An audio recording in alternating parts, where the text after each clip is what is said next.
បាទសួស្តីបងប្អូនទាំងអស់គ្នាវីដេអូមុនយើងបាន design រួចហើយនៅ layout POS របស់យើងបាទវីដេអូនេះយើងធ្វើតាក់ទងជាមួយ event របស់យើងមានដូចជា scan barcode ឬក៏មាន loop card របស់យើងចូលនៅក្នុង table របស់យើងបាទអញ្ចឹងយើងចាប់ផ្ដើមទាំងអស់គ្នាមក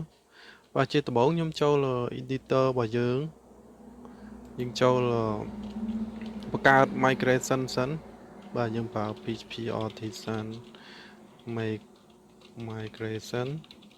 ខ្ញុំដាក់ create user card table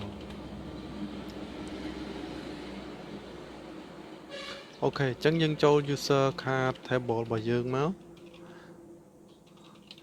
បាទឥឡូវនេះយើងត្រូវដាក់ foreign key របស់យើង foreign ID user ID បាទយើងមាន foreign key product ID មួយទៀតគឺ integer unsigned integer quantity បាទយើងធ្វើ relationship វាមក foreign user ID reference ID on users on delete cascade បាទដូចគ្នាជាមួយ table product ដែរ reference ID ដូចគ្នាលើ table products បាទ on delete cascade ដូចគ្នាបាទអញ្ចឹងយើង migrate របស់យើងមក PHP artisan migrate អូខេអញ្ចឹងយើងចូលមើល database របស់យើងមកនេះយើង refresh មកអូខេអញ្ចឹង user card យើងមានហើយនេះ data របស់យើងមាន relationship ដែរបាទអញ្ចឹងយើងចូលនៅក្នុង layout របស់យើង card index បាទខ្ញុំផានេះជាមួយ JavaScript ពួកអីយើងប្រើ event វាច្រើនហើយហ្នឹងអញ្ចឹងយើង copy យកទៅប្រើវាមួយ React មកខ្ញុំខាតយើងចូលទៅក្នុងJS component ខ្ញុំបង្កើតfile មួយខ្ញុំដាក់ឈ្មោះថា card.js បាទខ្ញុំបង្កើត React component ក្នុងហ្នឹងមកបាទខ្ញុំខាត់មកមិញហ្នឹងអូខេអញ្ចឹងកន្លែង input នេះយើងត្រូវមានបတ်វាពីក្រោយដែរដូចជាបាទអានេះក៏អញ្ចឹងដែរអូខេណាទៀតបាទ image ក៏អញ្ចឹងដែរអញ្ចឹងយើងមើល error ណាទៀតរបស់យើងនេះអូខេអញ្ចឹងយើងត្រូវបាញវាចូលដែរយើងបាញវាចូលif document.get element by id card បាទហ្នឹងយើងយក id របស់យើងឡើងនេះ card នេះបាទ card នេះអញ្ចឹងបើនៅក្នុង page card ហ្នឹងយើងត្រូវយកប្រើ react dom dot render បាទ render component យើងមក card ទៅក្នុង element របស់យើង id របស់យើង document.get element by id card បាទអញ្ចឹងយើង import react dom របស់យើងមក import react dom from react dom បាទខ្ញុំ save មកអញ្ចឹងយើងត្រូវ include វាចូលទៅក្នុង app នេះដែរបាទ example នេះយើងអត់ប្រើទេយើងដាក់ replace អាហ្នឹងមក card បាទអញ្ចឹងយើងទៅ refresh HTML យើងបងប្អូន complete ពេលដែលយើង run JavaScript ហ្នឹងយើងត្រូវប្រើ npm run watch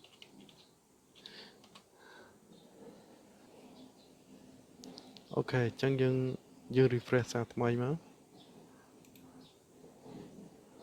អូខេអញ្ចឹងវាចេញហើយនេះយើងមើល console មកអញ្ចឹង on chain read on only បាទអញ្ចឹងខ្ញុំសូម clean error ឡើងនេះចេញសិនមកហើយនេះerror នេះតកតងមួយឡើងនេះយើងអត់មាន avatar វាដែរដោយសារឡើងនេះយើងអត់ទាន់បានប្រើទេអញ្ចឹងខ្ញុំ clean វាសិនមកនៅក្នុងnow bar បាទអញ្ចឹងខ្ញុំចូលទៅអញ្ចឹងយើងលុបអានឹងចេញសិនមកអូខេខ្ញុំ save ខ្ញុំ refresh សារថ្មីមកបាទនេះតកតងមួយ input របស់យើងដែលយើងដាក់វាជា static value បាទអញ្ចឹងខ្ញុំចូល code របស់យើងមកយើងមើល card បាទខ្ញុំ close អានេះសិនមកបាទនេះ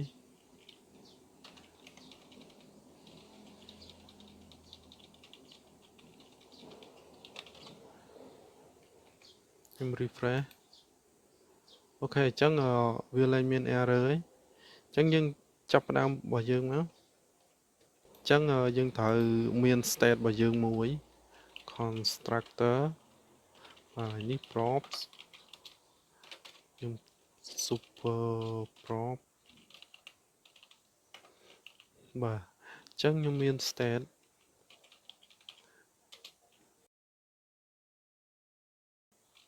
default ខ្ញុំដាក់ជា array បាទអញ្ចឹងខ្ញុំហៅវាចេញមក this dot cons card equal to this dot state បាទអញ្ចឹងយើងមាន card ខ្ញុំ high terminal សិនបាទអញ្ចឹងទីមួយយើងត្រូវ component did mount របស់យើងត្រូវ load user card បាទអញ្ចឹងខ្ញុំ load card axios dot get admin card បាទ dot then rest បាទអញ្ចឹងយើងត្រូវ set state this set state card បាទ const card forest dot data អូខេអញ្ចឹងរាល់ method ដែលយើងប្រើដូចជា set state ប្រើអីហ្នឹងយើងត្រូវបាញវាចូលនៅក្នុង constructor សិនបាទអញ្ចឹង this dot load card equal this dot load card dot bind this អូខេយើងអញ្ចឹងខ្ញុំដាក់ load card មកអូខេយើង complete import HCO របស់យើង from AHCOs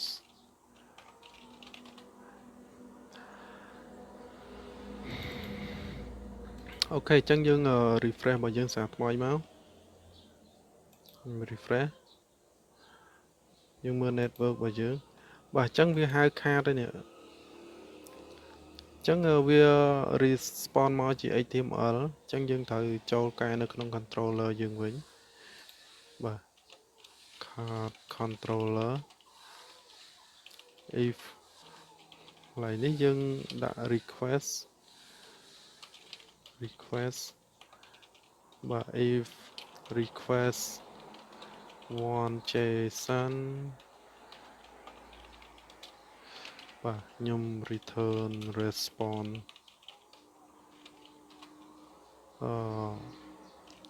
request user card get បាទអញ្ចឹងឡើយនេះយើងត្រូវមាន relationship card របស់យើងដែរនៅក្នុង user.php và chẳng nhầm đã trong đi chứ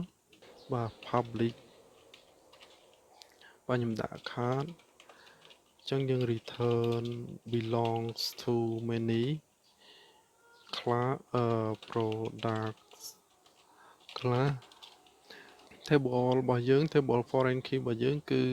user card បាទយើងយក pivot របស់យើងទៅដែរបាទយើងយក quantity អូខេអញ្ចឹងយើងទៅ refresh របស់យើងសារថ្មីមកខ្ញុំ refresh card controller save ខ្ញុំ refresh សារថ្មីអូខេអញ្ចឹងកន្លែងនេះវា empty array ខ្ញុំចូលដាក់ test data វាមកខ្ញុំដាក់ user អូខេ product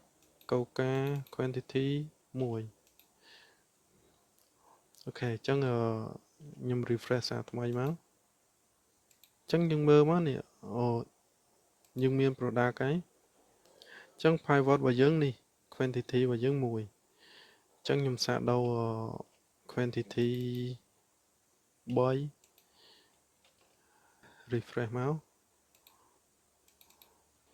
នេះ quantity របស់យើង3អូខេអញ្ចឹងបន្តមកទៀតយើង loop ចេញ loop វាយកមកដាក់នៅក្នុង card table របស់យើងនេះអូខេអញ្ចឹងយើង set វាចូល state នេះហើយយើងអាចហៅវាចេញបានបាទអញ្ចឹងខ្ញុំដាក់card.map c អូខេអញ្ចឹងខ្ញុំដាក់នេះចូលមកក្នុង block របស់យើងមក c.name អូខេអញ្ចឹងឡើយនេះគឺ quantity value គឺ c. pivot quantity អូខេអញ្ចឹងឡើយនេះ price យើងត្រូវដាក់ c. price គុណនឹង c. pivot quantity អូខេយើង refresh មកអូខេអញ្ចឹង quantity យើង3ហើយ product យើងតម្លៃប៉ុន្មានយើងមើល product price របស់យើងមើលនេះ 3.5 គុណនឹង3វា 10.50 អូខេអញ្ចឹងកន្លែងនេះយើងត្រូវ format វាតិចមក to fetch 2បាទខ្ញុំ refresh អូខេបាទអញ្ចឹងវីដេអូនេះខ្ញុំមានប៉ុណ្ណឹងជួបគ្នានៅវីដេអូបន្តទាក់ទងជាមួយនឹងការ scan barcode របស់យើង